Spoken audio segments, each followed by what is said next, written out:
Twongeye kubasuhuza kandi tubaha ikaze mwese mudukurikiye.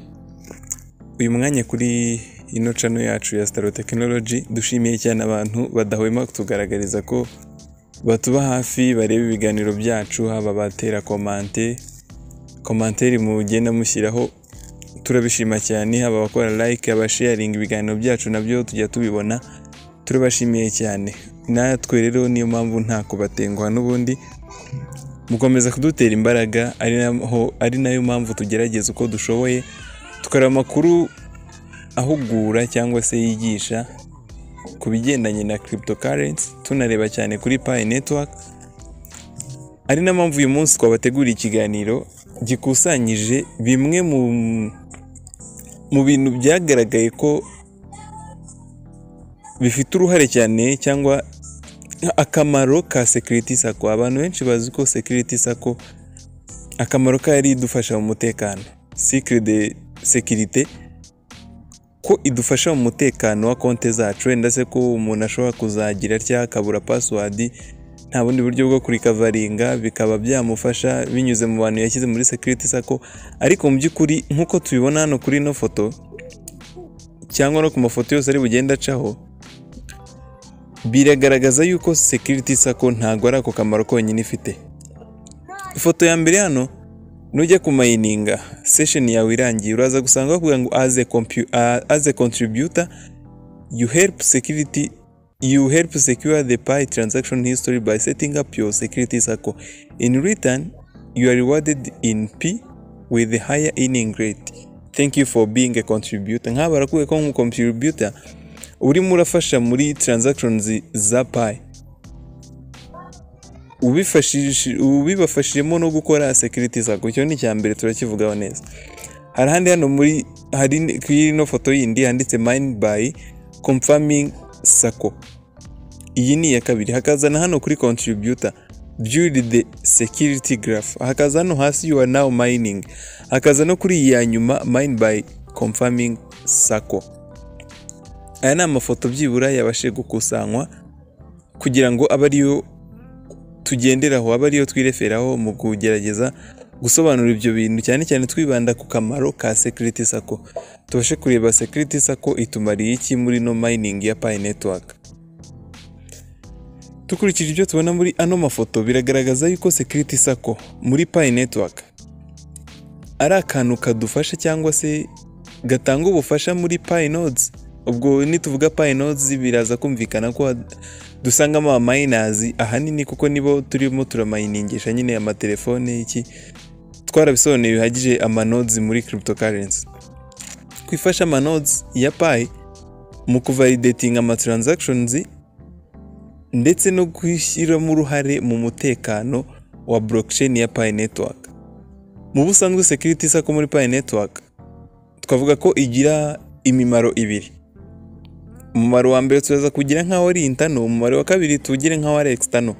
Ubwo ni imbere, undi mumaro ukaza kuba uri external nyine uw'inyuma. Reka tubisobanure neza kugira ngo byumvikane. Wenda reka duhere kuri internal.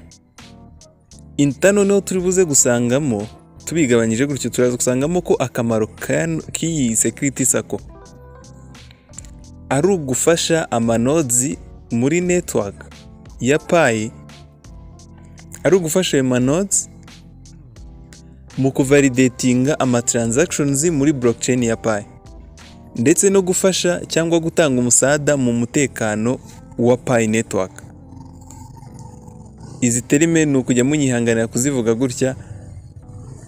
Hari video nuva tuba twaragiye dukora zisobanura zino terime neza, nubwo nabonye zikunda kurebwa n'abantu batari benshi, ariko ziba zikenewe kugira ngo hano nimbura uko nyishyira mu kinyarwanda cyangwa nimbura uko nyisobanura neza ku buryo bwumvikana. Byibura nivuga blockchain ubeho hari aho wayumvishe nyisobanura, nituvuga nodes we hari aho wayumvise, kuko kuzivuga nkayigeraho nkayisobanura biba bigoranye pe.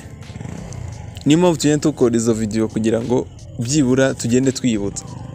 Hanyuma rero ako kamaro ko kuba yafasha mu kuvalidating ama transaction yo muri blockchain ya Pi, ndetse no gufasha mu mutekano, gutanga umusaza mu mutekano wa Pi network muri rusange. Ubwo umutekano turi buze gusanga muri twavuze dutangira. Ariko nanone tutarajya kure, tugarutse gato kuri protocol ikoreshwa muri Pi Network, aho tuza gusanga ko dukoresha SCP ariyo Stellar Consensus Protocol ndetse na FBA ariyo Federated Byzantine Agreement. Wenda ibyo tuzabivugaho neza, tubigarukeho neza, gusa nama protocol akoreshwa muri Pi Network habamo icyo twita quorum ndetse na quorum slice. Utwo tuntu tubiri natwo wenda tuzadukoraho video neza, two wenda vubaha, icyitwa quorum ndetse na quorum slices, ariko bitavuze ko ndi bubirengeho gato ntabivuzeho. Ntago turi bubirengeho tutabivuzeho gato kugira ngo byibura byumvikane. Reka duhere kuri blockchain quorum.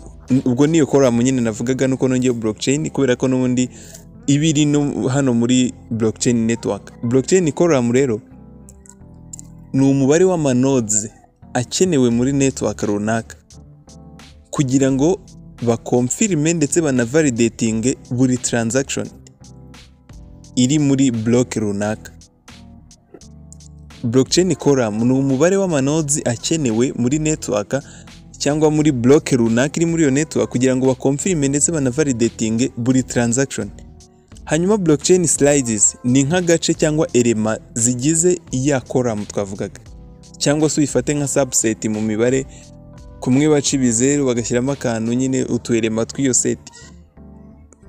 Ino quorum slices ni nka subset cyangwa ni elema zigize iyo quorum. Noneho urugero, dufashe urugero, niba nka quorum, iyo quorum twari tuvuze twayivuze ko ari nk'umubare w'amanodes akenewe kugira ngo bakonfirme bana validating transaction. Niba ugizwe na 1 kugera kuri 6 ariyo mibare ihari, ubwo quorum slices ariyo twafashe nka subset cyangwa elema zigize aho ngaho, tureza gusangamo ya mibare n'undi iri hagati ya 1 na 6. Ushobora gusanga hari 1 2 3 4 5 6 1 2 4 1 3 5 2 4 kangahe, byose izo elema ziri hagati aho ngaho nizo twise quorum slices. Izi video hari igihe wenda kuzumva bizajya bisa n'ibigoranye kubera ko buri abari kubivuga gutya, ariko ushobora no kujya usubiza inyuma gato yo kabyumva neza. Subset twagiranyije nayo ni nka elema zigize set. Set tuyifate nka quorum, subset tuyifate nka quorum slices. Hanyuma ibyo tubisanishe na Pi Network noneho kugira ngo tuze kugera kuri ka kamaro ka blockchain ya Pi, ka kamaro ka security sako muri blockchain ya Pi. Mituza muri Pi Network blockchain, quorum turaza kuzisanga ari ya ma Pi nodes twavuze mbere. Hanyuma quorum slices tuze gusanga ari security circles zagiye zikorwa. Ubwo urahita umva ko security circles ziri muri Pi nodes nyine nka subset.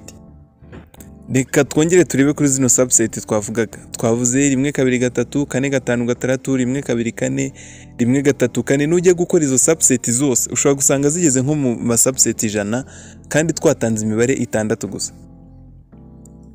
Nuza gusanga noneho ufite imibare 100 zibaye nk'ijana, ushobora gusanga noneho subset zibaye nk'amamiliyoni.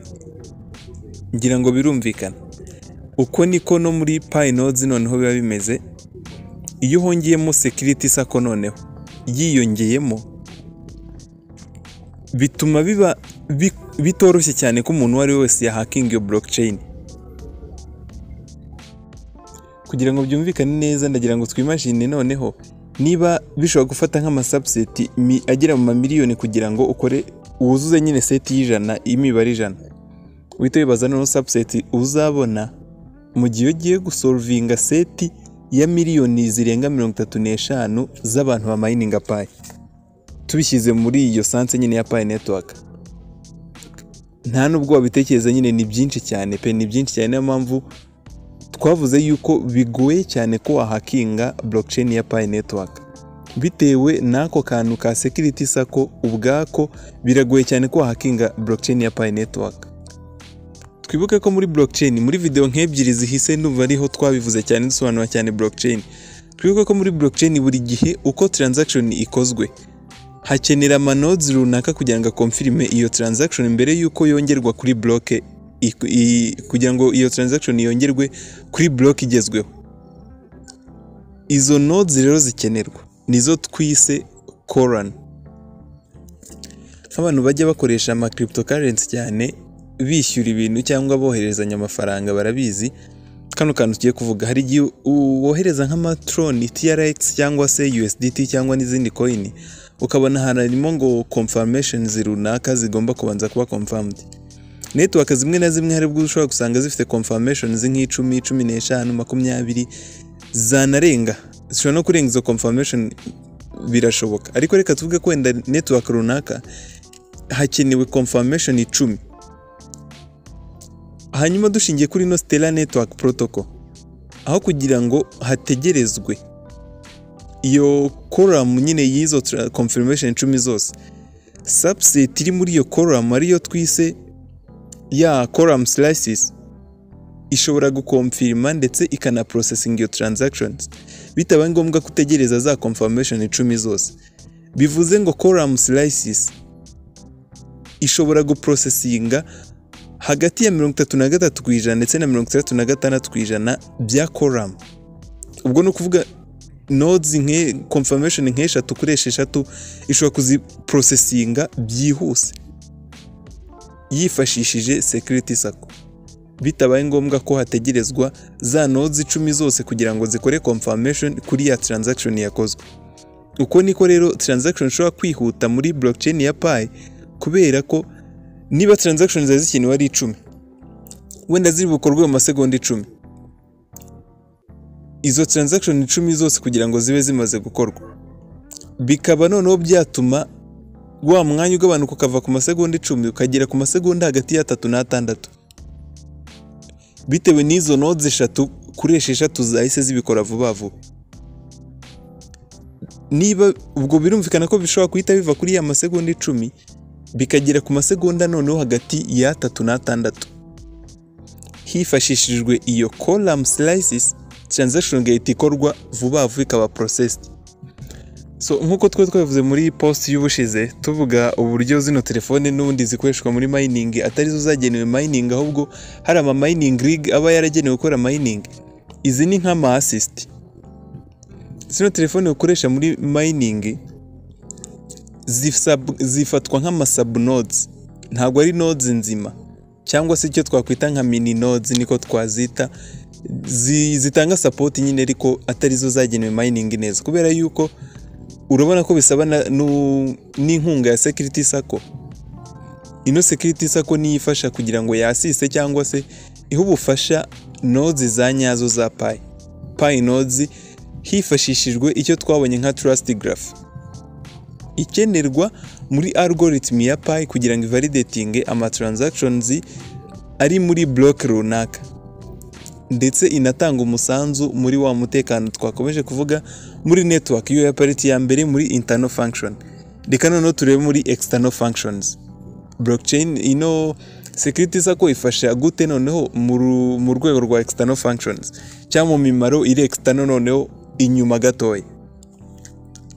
Nituza kubiri external turaza gusanga ari nk'ibiri inyuma ya network ubwayo. Noneho tuze kuba pioneers. Noneho security sako ifasha nko iha umutekano wisumbuye kuri account y'umupioneers uwo ari we wese.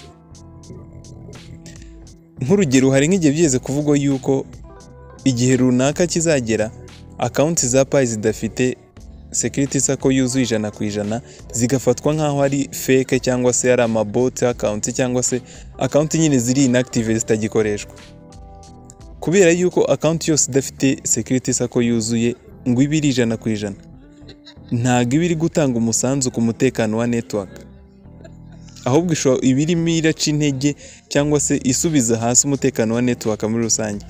Birashoboka ko igihe cyazagera bagashyiraho igihe ntarengwa cy'ama account adafite security sako yuzuye. Urugero, bagashyiraho wenda nk'amezi 6, bagashyiraho nk'umwaka, bagashyiraho nk'amezi 3 se, igihe cyari cyose bashobora gusetingaho, bakavuga ati wenda nyuma y'icyo gihe runaka bavuze account yose iri inactive cyangwa se idafite security sako yuzuye, bakaba bayisiba cyangwa bakayivana nyine muri network, muri system ya Pi. Ikindi kandi gushyiraho security sako binagufasha umupioneers uwo ari we wese kongera mining rate ye. Akenshi ugasanga iyo ufite security sako yuzuye ishobora no kwikuba kabiri mining rate yawe. urugero niba nka base mining rate, ino mining rate ya rusange nyine umuntu wese ashobora kuba ari gukoreraho ari 0.1 pi ku isaha. Umuntu ufite security sako yuzuye 100% ushobora gusanga abo bafite nka 0.2 pi ku isaha, mu gihe abo badafite security sako na ntoya bakiri kuri ya base mining rate ya 0.1 pi ku isaha. Ndumva ari ibyo birabaye ibyo twagira ngo turebere hamwe ku bigendanye n'akamaro ka security sako. Ndizera buri wese agize icyo afatamo, abashe kumva yuko akamaro ka security sako atari umutekano gusa, ahubwo byibura n'ikindi twungukiyemo. Turabashimira mwese twabanye, tugusaba niba utari wa subscribinga kuri channel yacu ko wabikora kugira ngo dukomeze gutezanya imbere. Dushimira buri wese wabikoze, turabashimiye cyane. Mwe muri kumwe na Robert muri Star Technology, naho utaha.